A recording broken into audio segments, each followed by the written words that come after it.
We as humans have the ability to change our circumstances by the power of our thoughts. And I have since pursued that pathway through the choices I make. And I realize that leadership holds the ability to transform a people. Conversely, I've seen some of the leaders who, when they died, people also celebrated their good riddance to bad rubbish, end quote. When governance is about people, then stories change and the people will follow anywhere the leader goes. Leadership should be about service, about integrity, and about lifting people as you go on your journey.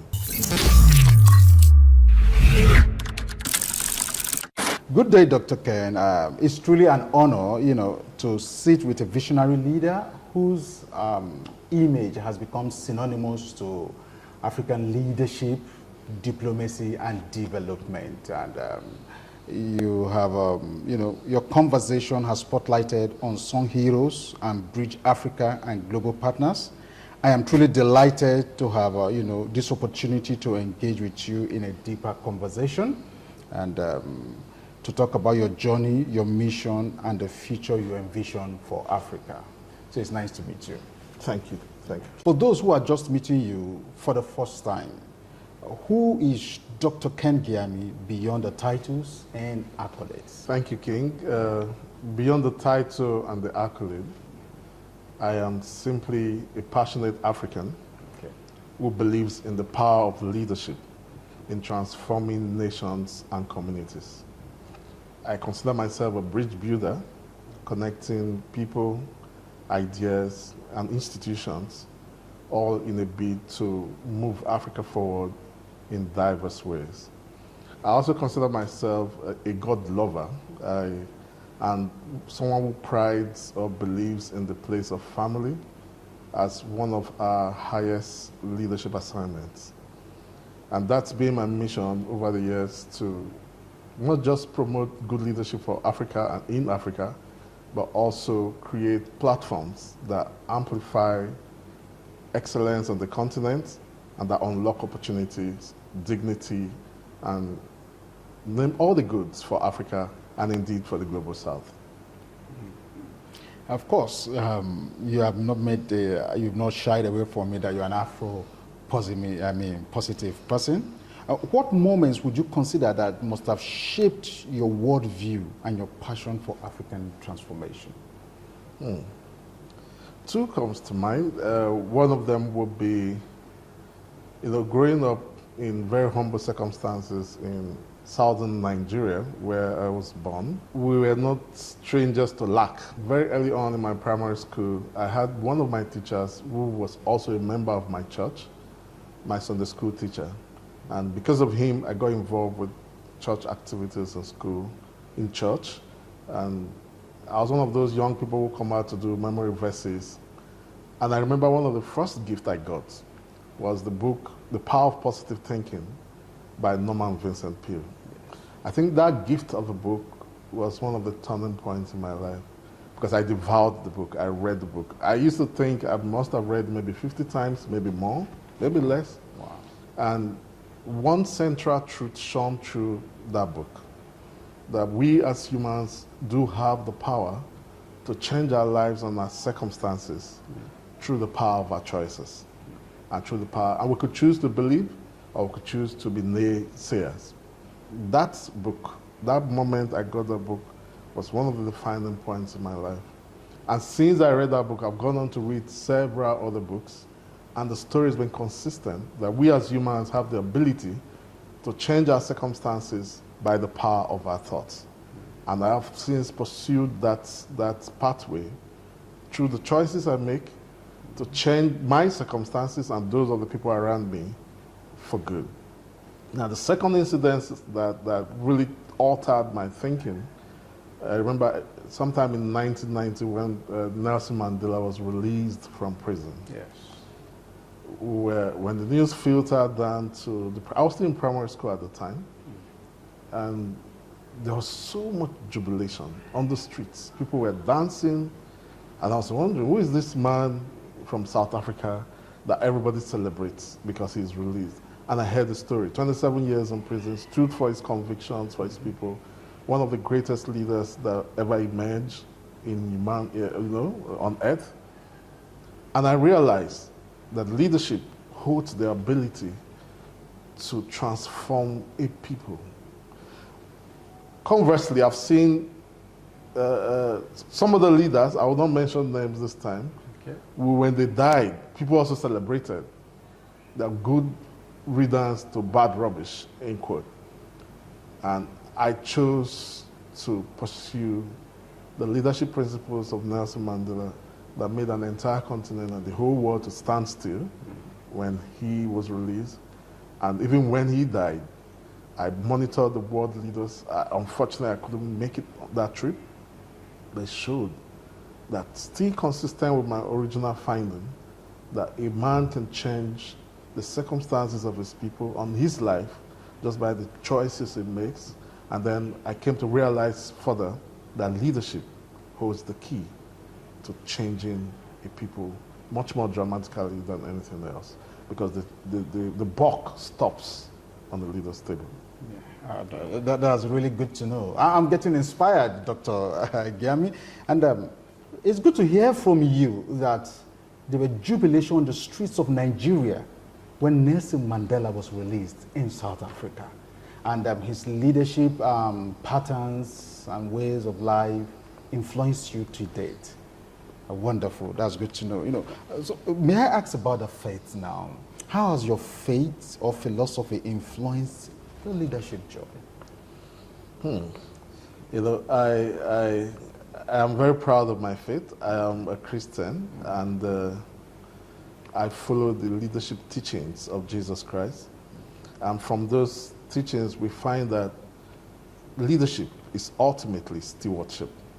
From the teachings, and I've also gone to study the teachings of other great religious leaders, and it seems consistent that true leadership should be about service, about uplifting people out of difficulties, and about legacy thinking, that your life must make meaning more than just for yourself. Leaders who make a difference are leaders who live for others, and not just for applause, and not just for self-aggrandizement. Yeah. And those principles have underpinned my journey, my leadership journey. It's been an anchor for me to know that leadership should be about service, about integrity, and about lifting people as you go on your journey. I mean, quite inspiring. You know, you are an Afropreneur, an entrepreneur with proven records, so to say, and take us back to your early years with the African Leadership magazine. You know, what gaps were you trying to fill? Now, I came to realize that, you know, those days, the first pieces of news I found, you know, about Africa from non-African media was largely negative. The world seemed to view Africa from this stereotypical lens, where Africa was seen as a place of corruption, of disease. In fact, there's an image that stayed in my mind, almost permanently etched, where whenever we see Africa, we see some little boy shrunken, suffering from malnutrition. And that's not all the story about Africa. Yes, we are sure there are challenges, but we realize that more needed to be told about African excellence, about innovations on the continent, about leaders who have gone over and beyond to make a difference for their people. You know, like one of the books I read from Third World to First World by the former Singaporean leader, and he said that, in my words, for leaders in the global south to make a difference, it goes beyond. It's not like a switch like it's in the West. These leaders toil. Sometimes they even pay the ultimate price to make things work. So such leaders should be extolled, should be celebrated, should be talked about. And that's the gap I came to fill. To take the story of African excellence from the mountains of Africa to the hilltops of the world. To say, yes, in Africa there are challenges, but much more, there are men and women and industries shaping, you know, breaking all of the barriers, bringing innovation to tech, to IT, to agriculture, Africa is not just the food basket of the world. Africa has the youngest active population. Our young people represent about 60% of the continent. We are the future.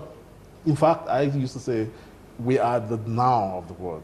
The world depends on Africa for the labor force of tomorrow. The world will depend on Africa for the critical minerals on the ground or in the ground. And beyond that, the quality of human resource that Africa has got needs to be celebrated. So we are not just all about diseases and those kind of issues.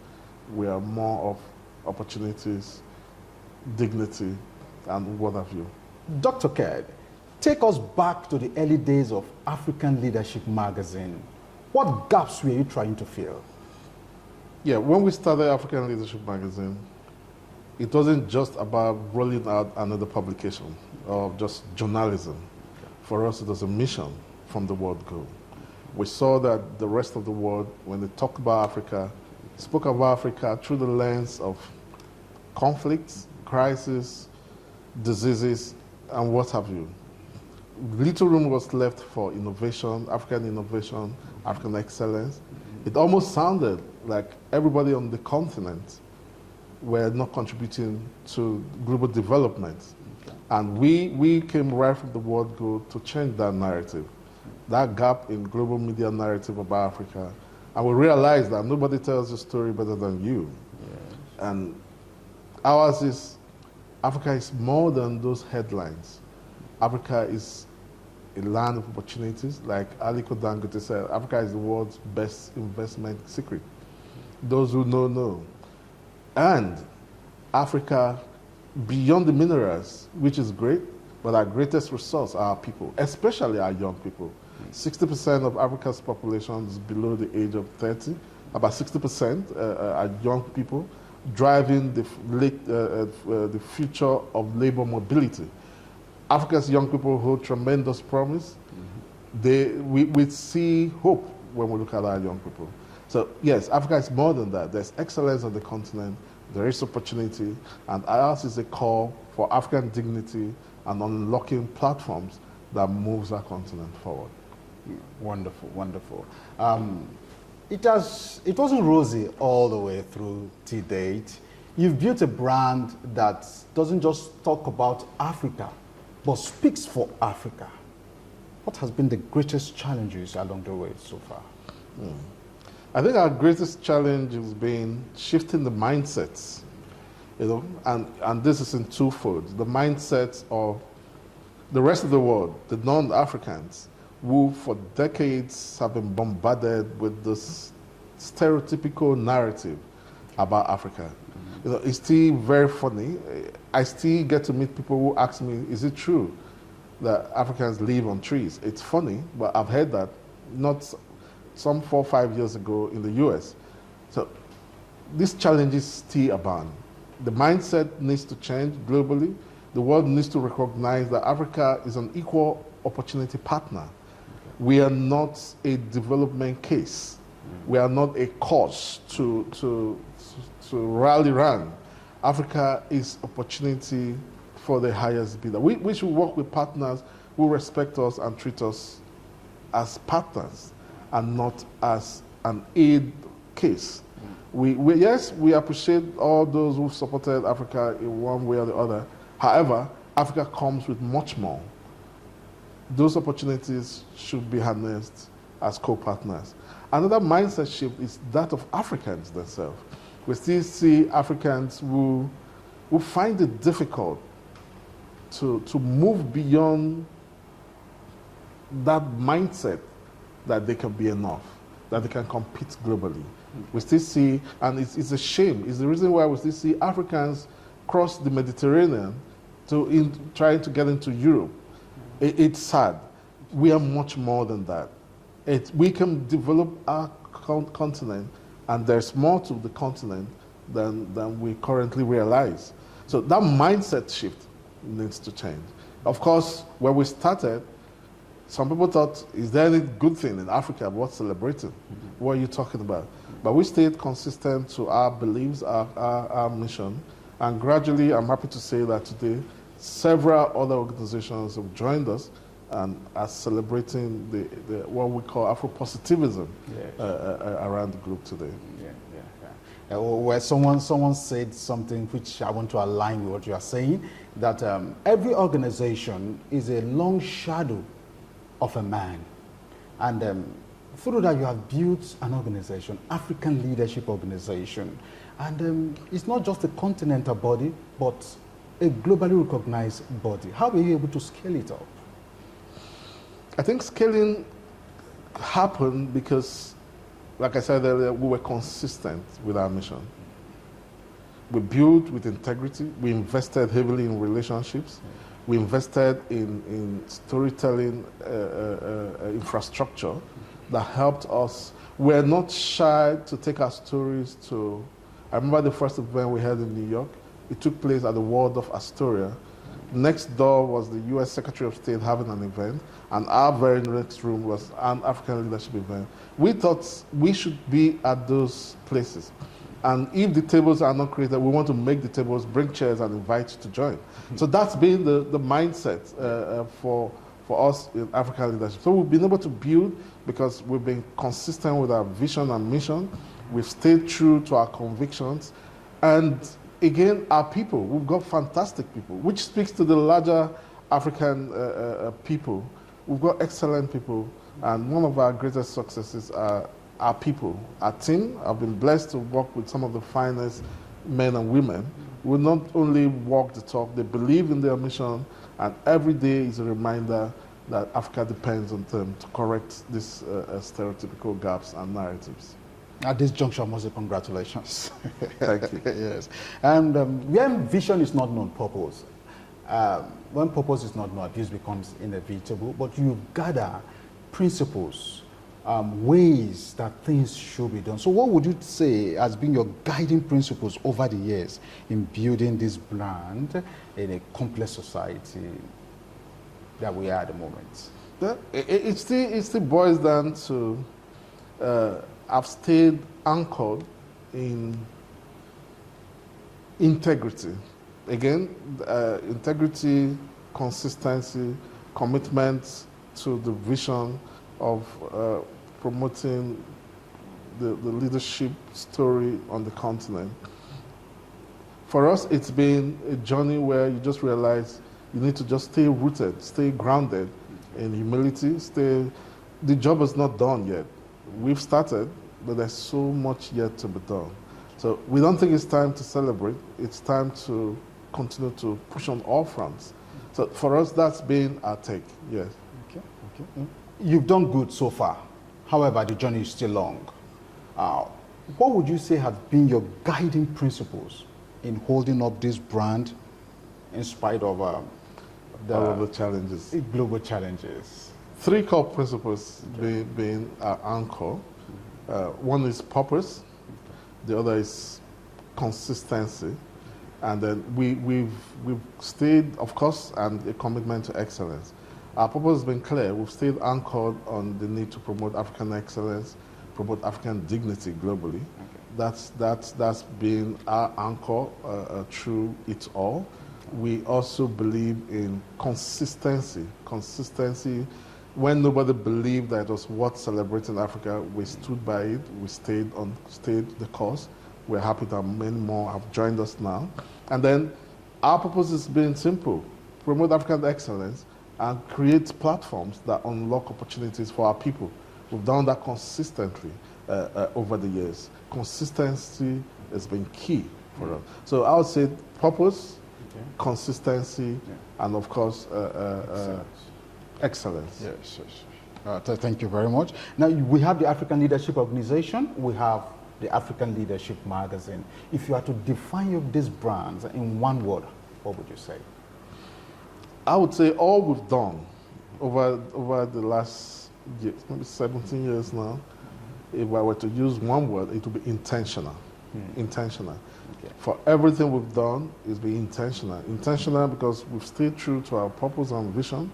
We truly believe that Africa is more than those trite headlines of sufferings and pains. We believe that truly Africa represents opportunities. Those who know who our partners are rushing in. We believe we've been very intentional in our programming, in our publications, in our peer review mechanisms. All we've done is been intentional. That Africa is more than this. Wow, good to know, good to know. And now, you have become a paradigm of leadership on the continent. How would you define leadership? Yeah, I'll take it from the African context of Ubuntu. I am because we are. And in Africa, true leadership is anchored in shared destiny.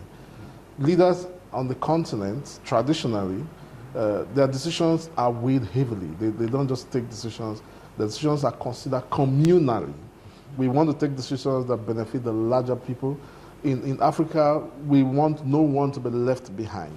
And I believe those principles are the principles of leadership we should encourage, even this time. That no leader should, somebody say, if you're leading and no one is truly following, you're just taking a walk in the park. We believe that leadership should be such that prioritizes people, prioritizes service, and prioritizes carrying everyone along so no one is left behind, not even the weakest in our communities. We're very communal in Africa, and we believe leadership should cater for the weakest amongst us. Why do you think Africa continues to struggle with leadership, transition, and accountability? And that's a good question, because it's still a challenge that we still struggle with transition. But I would say we still do that because we are still grappling to unlearn the heritages of colonial governance.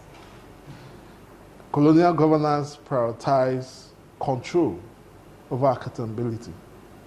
Colonial governance prioritized one Superman as against building strong institutions. So the rule of law was arbitrary. There are those who are above the law, right from colonial times. And I think our leaders are still trying to unlearn these trappings from colonial governance. But we think that leadership in this time should look beyond those colonial systems from our mind and begin to really place premium on service to the people. Leadership is about service. Leadership is about impact in the lives of the people you lead. That's what we expect to see more of. And building stronger institutions, not strong personnel, not strong image. We believe that if our leaders prioritize building strong institutions where the state and institutions are bigger and more important than the individual, and not cases where when a good man, a strong man lives, he lives with the systems, and then it's always a system, a cycle of the new always.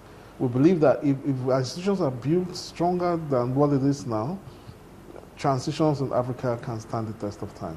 If leaders begin to know that they are here to serve the people, not themselves, and know that there's the generations to come will remember them for their legacy, and leave impactful contributions. Until then, our people will still continue to struggle with it. But there's hope. There's a new generation of young people arising on the continent. And when I look at Africa's young people, I'm excited. There is hope. They are savvy, they are tech savvy, they are intelligent, they are very, very, very ethical in their leadership approach. They have a good sense of judgment. They don't like cheats. And there is hope for our continent. If our generation are not able to do it, I know that the younger ones would not fail us. That's good to know. That's very, very hopeful. And we'll keep our fingers crossed. No one can buy experience. Year in, year out, you've been a host to several African presidents, both old and new. And mentorship has become a proven guide for every upcoming leader. So if you are to mentor a new African president, what would you say to them? That's a deep one, but if I'm to mentor a new African president, my advice will be to win the trust of your people, not just their votes. And you win the trust of your people by service. True leadership is service. true leadership is impact. Can your people learn to trust you? You've got their best interests at heart. That's my first thing. Let all your programs and agenda be aimed. They voted for you. It's time to win their trust. It's time to prove to them that their trust in you was well deserved. It's my one take for every African leader. I believe if we do that, it's all about people. It's all about people. When we get this right, when our people are lifted out of poverty, when life is easier for the rural woman who owns a farm, and she now has access to finance, access to capital, access to networks and markets enabled by government, by infrastructure, then her life becomes better. When governance is about people, then stories change and the people will follow anywhere the leader goes. Okay, thank you so much. And do you believe Africa is ready for a unified economy, a vision, or are we still operating as a fragmented state? I do believe Africa is ready for a unified vision. I do believe that. However, I think we are not fully aligned yet. The groundwork has been laid with the African Intercontinental Free Trade Area Agreement and with the headquarters in Ghana. And the political will is growing. More and more African leaders are signing up to it. It's exciting to know that a few African countries have enabled free movement of people and trade if you're Africans. However, there are still challenges. We still have cases where it's easier to travel to Europe than to travel within Africa. Visa regimes still needs to crumble between some of our African countries. So yes, the political will is growing. Yes, we must and should actively fast track implementation, the full implementation of the Intercontinental Free Trade Agreement. But the pace seems to be slow. So I'm encouraging all our leaders to do the needful. Let the political will continue to grow. Less suspicion. I think one of the biggest challenges we have in addressing this is suspicions within ourselves, often festered by a third external party who benefit the most when we stay fragmented. So it's time we remember that we are because I am. The Ubuntu philosophy continues and should continue to guide us as we build the new future for African development. Yeah. Talking about a few challenges now, one of the major challenges lately has been the brain drain. Should we as Africans seek to stop it or leverage on it? I rather would see it as brain circulation. We have not lost our brothers in the diaspora. Some of them are embedded in some of the most advanced economies, some of the most advanced industries in the world, acquiring knowledge, new skills, new networks, new access to finance, things they would never have been able to get on the continent here. It's a win for Africa, it's not a loss. What has been missing, I would say, is the ability to build systems that enable them to return and invest in their local economies in a way that it's rewarding for them and also rewarding for our people. So that's the challenge for government. So I would not call it a brain drain or brain loss, if you like. Okay. I would call it brain circulation. And I think that the African diaspora would become one of Africa's greatest assets in the emerging economy. Okay. I would say the second advice I would give to an African president is to invest in strategic communications. Oftentimes we've seen great African leaders with fantastic policies, reform agendas, but because of the lack of strategic communication, strategic positioning, even the good becomes framed by enemies, in quote, in terrible lights. And what would have been a defining moment for the people becomes turned into an albatross sometimes for such a leader. So having won the trust and love of your people, having invested in programs that touch the lives of the people, I would say the next important thing for the new African president is to seek experts in strategic communications. Of course, we are here to always provide such a service to nations. We've done it for some African countries. and we'll continue to provide such a service where we position it correctly in such a way you attract the right partners, you attract the right investors, people begin to see the positives, and not just positives in quote, but the actual progress being made, being defined in the right lenses, within the right light, and to attract the right people for the right results. Thank you very much, Doctor. And if anybody could know about this, no one does it better than you so far, as much as I know in Africa. Yes. Let me quickly move to the next question, which talks about you're an Afro-Optimist. You believe so much in Africa. Now, what does that mean to you personally when you talk about Afro-Optimist?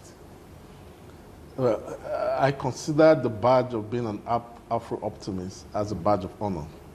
It's a badge I carry with pride, with dignity, and I'm excited. But more than that, it's a responsibility. I see an Afro-Optimist as a badge that calls for believing in Africa more than just what it is now, but for what it can become tomorrow. Africa is much more than what it is now. Our potential is mind-boggling. Africa, there's discussions about the place of the global center as against global north and global south. Africa plays a central role in preserving what the global order is currently. So Afro-Optimism, it's more than just believing what Africa is now. It is believing in what Africa can be. It is faith that despite the noise, despite the setbacks that the continent may have faced, that Africa's best days are ahead of us. Now, that's not to say Afro-Optimism is blind faith, no. It is informed confidence, confidence in our opportunities, confidence in our people, and confidence in what Africans are already doing globally. And that's a badge of honor for me any day. And I truly believe that Africa's best days are ahead of us. That's good to know, Africa's best days. And you are the Afro-Optimist. If I have an award, it's going to be that. Now, how can African business make themselves attractive to global investors? You are a known interlocutor between investors and African governments. So how can African governments or African business make themselves attractive to global investors? I would think that three things: clarity, consistency, and the ability to earn the trust. Capital will always follow trust.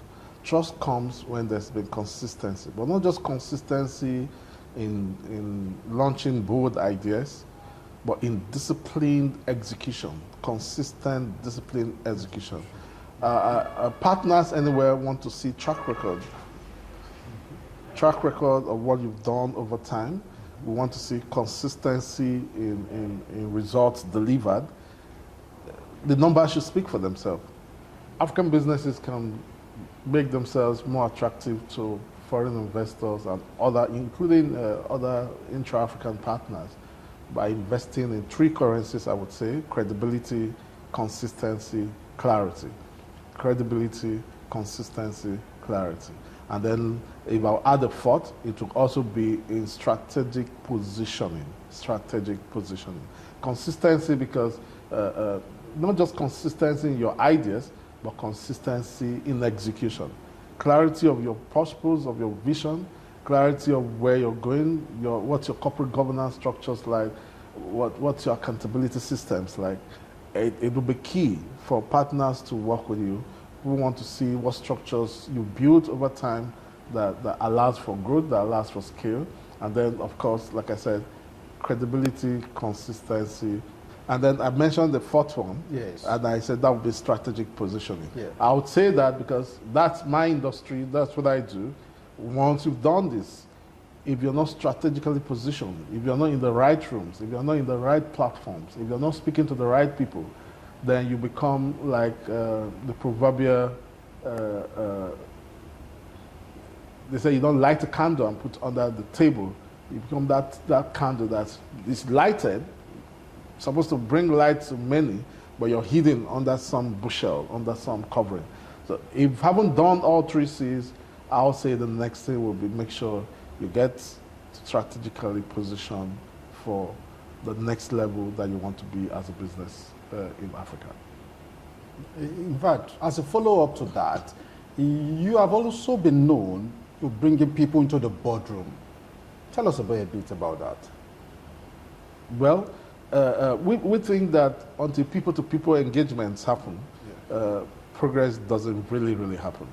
So we've been big at the African Leadership Organization over the past 17 years of convening public sector leaders and private sector leaders. We bring enablers and government, people who create the environment, and then the key players. We've always believed that the private sector holds the key to development in Africa. That we've always enabled businesses, brought them to the table in boardroom settings, in roundtable settings, where deals are struck. At the last count, we've done at least over $15 billion in deals through our convenings. And this is not just paper being signed. This is employment for our people. This transfer of skills and knowledge. This is new infrastructure that wouldn't have been there. And we're excited. And more than anything else, every percentage of our corporate profit has been plowed into what we call Send a Child to School program. Our scholarship scheme that, as at the last count, has been responsible for close to 300 young people have gone through up to their tertiary level education through our scholarship program. It's our proudest achievement. That's 300 families enabled. That's opportunity for those who may never have had the opportunity to cater for themselves, their families, and that's the future that we're building on the continent. I must say, on behalf of Africa, thank you for making investment possible, And how can Africa move from consumption to production? You have been known for strategic communication. You have been a strategic communicator across board, across the continent, and a global figure. So how do you think storytelling can rebuild Africa's global image? Again, thank you for that question. Storytelling is not just a tool. It is an instrument of power. It shapes policy, it shapes perceptions, and perceptions shapes influence. It shapes investment dollar that comes to you. It shapes tourism dollars that come to you. So storytelling becomes very critical. If we don't tell our stories, someone else would tell our stories. And oftentimes that story is not complete. It's not a lived experience, and we may not like how it ends. Yes. When they tell our stories for us, they tell it for their own interest. But when we tell our stories, we tell stories that build, that elevate, and that create pathways to actionable partnerships for the benefit of our people.